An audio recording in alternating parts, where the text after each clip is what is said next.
Everyone, welcome back to our YouTube channel किताबों की पाठशाला। आज के इस वीडियो में हम क्लास 12th की जो क्वेश्चन बैंक है उसकी हिस्ट्री सब्जेक्ट का सॉल्यूशन लेकर आए हैं। आज हम बात करेंगे चैप्टर नंबर 4 विचार, विश्वास और इमारत की। अभी तक हमने चैप्टर 1, 2, 3 के सारे वीडियोस अपलोड कर दिए हैं। अब हम चैप्टर 4 पर आ चुके हैं। ठीक है, तो इसका सॉल्यूशन देखेंगे। ये इस चैप्टर का पार्ट 1 होने वाला है। ध्यान देना, चैप्टर नंबर 4 का पार्ट 1 है ये, है ना। तो इसमें हम आधा चैप्टर सोल्व करेंगे, आधा चैप्टर हमारा पार्ट 2 में आएगा। तो चलिए शुरू करते हैं। सबसे पहले जान लीजिए, ये जो पूरा चैप्टर है ये 7 मार्क्स का है, तो काफ़ी इंपॉर्टेंट चैप्टर है। ध्यान से इसके सॉल्यूशन को सुनना, ठीक है। उससे पहले यहाँ पर कुछ स्मरणीय बिंदु दिए हुए हैं, तो ये काफ़ी सारे हैं संख्या में, तो इनको आप स्वयं रीड कर लेना। इनसे ऑब्जेक्टिव टाइप क्वेश्चंस बनकर आएंगे, ठीक है। और जो 1 मार्कर है, 2 मार्कर भी इनसे ही बनकर आ सकते हैं, तो इन सारी चीज़ों को अच्छे से रीड कर लेना। अब जो आगे का सॉल्यूशन है वो मैं आपको प्रोवाइड करवाती हूँ। तो फर्स्ट ऑफ ऑल यहाँ पर है सही विकल्प चुनकर लिखिए। तो पहला ही क्वेश्चन है हमारे सामने, अधिकांश बौद्ध ग्रंथ जो थे वो किस भाषा में लिखे गए थे? तो वो पाली भाषा में लिखे गए थे, तो राइट आंसर रहेगा पाली। उसके बाद गुटुर आंध्र प्रदेश के कमिश्नर ने अमरावती की यात्रा कब की थी? तो गुटुर जो आंध्र प्रदेश के कमिश्नर थे उन्होंने अमरावती की यात्रा 1854 ईस्वी में की थी। उसके बाद सांची के बौद्ध स्तूप की खोज कब हुई थी? तो 1818 ईस्वी में हुई थी। महात्मा बुद्ध को निर्वाण प्राप्त कब हुआ? तो महात्मा बुद्ध को 483 बीसी में निर्वाण प्राप्त हुआ। उसके बाद प्रश्न क्रमांक 5वां है यहाँ पर, सांची खनखेड़ा क्या है? तो सांची खनखेड़ा जो है वो एक गांव है। उसके बाद ऋग्वेद में किन देवताओं का उल्लेख मिलता है? तो ऋग्वेद में अग्नि, ओम, इंद्र, सोम उपरोक्त सभी देवताओं का वर्णन मिलता है। त्रिपिटक ग्रंथ का संबंध किस धर्म से है? तो बौद्ध धर्म से है। त्रिपिटक में बौद्ध धर्म की शिक्षाओं का उल्लेख है। उसके बाद सांची को विश्व धरोहर सूची में कब घोषित किया गया? तो सांची को 1998 में विश्व धरोहर सूची में घोषित किया गया। उसके बाद जॉन मॉर्सल की बुक मैनुअल कंजर्वेशन का प्रकाशन कब हुआ? तो मैनुअल कंजर्वेशन का जो प्रकाशन है वो 1923 ईस्वी में हुआ, तो ये इसका आंसर। उसके बाद लास्ट सही विकल्प है, गांधार कला किससे संबंधित है? तो गांधार कला जो है वो बौद्ध धर्म से संबंधित है, तो राइट आंसर रहेगा अ, बौद्ध धर्म। तो इस तरीके से हमारे सारे के सारे सही विकल्प कंप्लीट हो चुके हैं। बढ़ते हैं आगे। आगे हमारे सामने आ चुके हैं, रिक्त स्थान की पूर्ति कीजिए। तो इसमें पहला क्वेश्चन है, जॉन मॉर्सल जो थे ने सांची पर लिखे अपने महत्वपूर्ण ग्रंथों को समर्पित किया। तो किसको समर्पित किया ये आपको मुझे कमेंट बॉक्स में बताना है, ठीक है। आप एनसीईआरटी पढ़ेंगे तो शुरुआत के पेज में ही आपको मिल जाएगा, तो अच्छे से रीड करना उसको और आप मुझे बताना कि इसका आंसर क्या होगा। मैं आप जो भी सही बताएगा उसके कमेंट को पिन कर दूंगी, ठीक है। बढ़ते हैं अगले क्वेश्चन की तरफ। महात्मा बुद्ध की शिक्षाएं पिटक में रखी गई है। किस पिटक में? तो सुत पिटक में रखी गई है, तो राइट आंसर रहेगा सुत। उसके बाद महात्मा बुद्ध का जन्म हुआ था। तो महात्मा बुद्ध का जन्म जो था वो कपिल वस्तु में हुआ था। कहाँ पर हुआ था? कपिल वस्तु नामक जगह पर। उसके बाद अजंता की गुफाएं में स्थित है। तो जो महाराष्ट्र राज्य है वहाँ पर अजंता की गुफाएं स्थित है। मध्य प्रदेश के नीचे जो महाराष्ट्र राज्य आता है वहाँ पर है अजंता की गुफाएं। उसके बाद ऐसी महिलाएं जिन्होंने निर्वाण प्राप्त कर लिया हो, यहाँ पर निर्माण नहीं निर्वाण है, तो वो कहलाएगी थेरी। क्या कहलाएगी? थेरी, ठीक है। तो राइट आंसर रहेगा थेरी। अगला क्वेश्चन है, समकालीन बौद्ध ग्रंथों में हमें संप्रदायों का उल्लेख मिलता है। तो हमें 64 संप्रदायों का उल्लेख मिलता है। उसके बाद जैन मान्यता के अनुसार जन्म और पुनर्जन्म के चक्र के द्वारा निर्धारित होता है। तो जन्म या पुनर्जन्म जो है वो मुख्यतः कर्म पर आधारित रहता है, तो कर्म के द्वारा निर्धारित होगा। जैन धर्म में तीर्थंकर हुए, तो 24 तीर्थंकर हुए। उसके बाद महात्मा बुद्ध ने बौद्ध धर्म में महिलाओं के प्रवेश की अनुमति के समझाने पर की थी। तो उनके जो प्रिय शिष्य आनंद थे, प्रिय शिष्य आनंद, जब उन्होंने महात्मा बुद्ध को समझाया था तो उन्होंने महिलाओं को प्रवेश करने की अनुमति दे दी थी। तो इस तरीके से रिक्त स्थान कंप्लीट होते हैं। अब आगे बढ़ते हैं सत्य असत्य की तरफ। पहला प्रश्न है, भारतीय म्यूजियम कोलकाता की स्थापना सन 1814 ईस्वी में हुई थी। तो जी हाँ, सत्य बात है, इसका आएगा राइट, ठीक। तो यहाँ पर मैं छोटा सा लगा दूंगी राइट। और आपको बता दूँ ये सबसे बड़ा भारत का म्यूजियम है, ठीक है, जो कोलकाता में स्थित है। उसके बाद भारतीय पारंपरिक ऋग वैदिक परंपराएं लगभग 1500 से 1000 ईसा पूर्व की है, तो जी हाँ, इसका भी आएगा सत्य। उसके बाद स्तूप का संस्कृत में अर्थ टीला होता है, जी हाँ, सत्य। जैन धर्म के 2 संप्रदाय में बटा हुआ था, तो जैन धर्म, हाँ, बौद्ध 2 संप्रदाय में बटा हुआ था, तो इसका भी आएगा सत्य। बुद्ध के उपदेशों का संकलन विनय पिटक में किया गया है, तो जी नहीं, इसका असत्य, क्योंकि किस में किया गया है? सुत्त पिटक में। उसके बाद जैन धर्म के 24वें तीर्थकर पार्श्वनाथ थे, तो जी नहीं, इसका आएगा असत्य। उसके बाद ब्राह्मी लिपि बाएं से दाएं ओर लिखी जाती है, तो ये आप मुझे बताएंगे कि ब्राह्मी लिपि जो है वो बाएं से दाएं लिखी जाती है या फिर दाएं से बाएं लिखी जाती है, आप मुझे इसका आंसर बताएंगे। उसके बाद जैन आगम प्राकृत भाषा में लिखे गए हैं, तो जी हाँ, इसका आएगा सत्य। उसके बाद नालंदा विश्वविद्यालय की स्थापना कुमारगुप्त प्रथम ने की थी, तो जी हाँ, इसका भी आएगा सत्य। तो जो 2 क्वेश्चन मैंने आपको दिए हैं उनके आंसर ज़रूर आप मुझे कमेंट बॉक्स में बताएंगे। ठीक, अब बढ़ते हैं सही जोड़ी की तरफ। तो पहला क्वेश्चन है यहाँ पर, कॉलम क है और कॉलम ख है, तो कॉलम क में पहला क्वेश्चन है गौतम बुद्ध।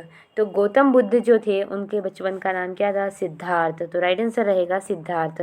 ठीक, तो गौतम बुद्ध का हुआ सिद्धार्थ। फिर आता है जैन धर्म। तो जैन धर्म से कौन संबंधित है? तो जैन धर्म से ऋषभ देव। उसके बाद आता है स्तूप। तो स्तूप का क्या अर्थ है? टीला। उसके बाद बुद्ध के प्रिय शिष्य, तो आनंद। ठीक, आनंद। उसके बाद सांची की खोज, तो 1818। और बुद्ध के पूर्व जन्म की कथा है, तो जातक। तो ये इस तरीके से सही जोड़ी कंप्लीट। स्क्रीनशॉट ले लेना। चलिए बढ़ते हैं एक शब्द या एक वाक्य में उत्तर दीजिए की तरफ। तो पहला प्रश्न है, राजसूय और अश्वमेध जैसे जटिल यज्ञ कौन करते थे? तो ऐसे जो ये बड़े बड़े यज्ञ थे वे राजा और सरदार। तो राइट आंसर रहेगा राजा और सरदार राजसूय और अश्वमेध जैसे बड़े बड़े यज्ञ करते थे। अगले क्वेश्चन की तरफ बढ़ते हैं। अगला क्वेश्चन है, सांची स्तूप कहाँ स्थित है? तो सांची का स्तूप जो है वो मध्य प्रदेश के भोपाल से 20 मील दूर, ठीक, भोपाल से 20 मील दूर सांची नामक एक गांव है। ठीक, सांची नामक एक गांव में स्थित है, तो आप इसे नोट कर लेना। अगला क्वेश्चन है, जैन फ्रांसीसियों ने सांची के तोरण द्वार को फ्रांस के संग्रहालय में ले जाने के लिए किससे इजाज़त मांगी? तो भोपाल की प्रसिद्ध बेगम है शाहजहाँ बेगम, उनसे अनुमति मांगी। ठीक, अगला क्वेश्चन है, जैन धर्म के संस्थापक कौन थे? तो जैन धर्म के जो संस्थापक थे वो स्वामी ऋषभ देव थे। ठीक, कौन थे? स्वामी ऋषभ देव। उसके बाद शेषनाग पर आराम करते हुए विष्णु की सबसे ऊंची या फिर बड़ी प्रतिमा कहाँ स्थित है? तो शेषनाग पर आराम करते हुए विष्णु की सबसे बड़ी प्रतिमा देवगढ़ में स्थित है। और देवगढ़ कहाँ है? उत्तर प्रदेश में। ठीक, उत्तर प्रदेश में के देवगढ़ में स्थित है। उसके बाद सुदर्शन झील का जीर्णोद्धार किसने करवाया था? तो जो शक शासन थे, ठीक है, शक शासन रुद्र दमन ने करवाया था। शक शासन रुद्र दमन ने करवाया था। उसके बाद अगला क्वेश्चन है, यहाँ पर आगे बढ़ते हैं अगले क्वेश्चन में, उपनिषदों की कुल संख्या कितनी है?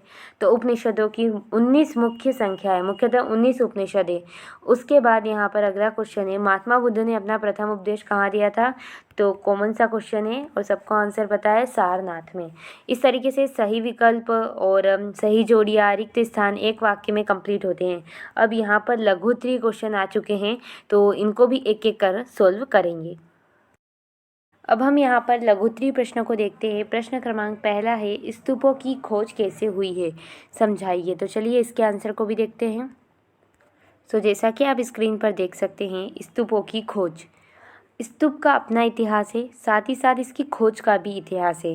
1796 में एक स्थानीय राजा को जो मंदिर बनवाना चाहता था, अचानक अमरावती के स्तूप के अवशेष मिले। उन्होंने उसके पत्थरों के इस्तेमाल करने का निश्चय किया। उन्हें ऐसे लगा कि एक छोटी सी पहाड़ी में संभवतः कोई खजाना छुपा है। कुछ वर्षों के बाद कॉलिन मैकेंजी नामक एक अंग्रेजी अधिकारी इस इलाके से गुजरे। हालांकि उन्हें कुछ मूर्तियां पाई और उनका विस्तृत चित्रांकन भी किया, लेकिन उनकी रिपोर्ट कभी छपी नहीं। और 1818 में सांची की खोज हुई। यहाँ पुरातात्विक अवशेषों को उठाकर ले जाने की बजाय खोज की जगह पर ही संरक्षित किया गया। तो ये इसका आंसर है, स्क्रीनशॉट ले लीजिए। बढ़ते हैं नेक्स्ट क्वेश्चन की तरफ। अब अगला प्रश्न है हमारे सामने, मंदिरों का निर्माण किस प्रकार हुआ? जो मंदिर थे वो किस प्रकार बनाए गए थे उसके बारे में बताना है। तो चलिए इसके आंसर को भी देखते हैं।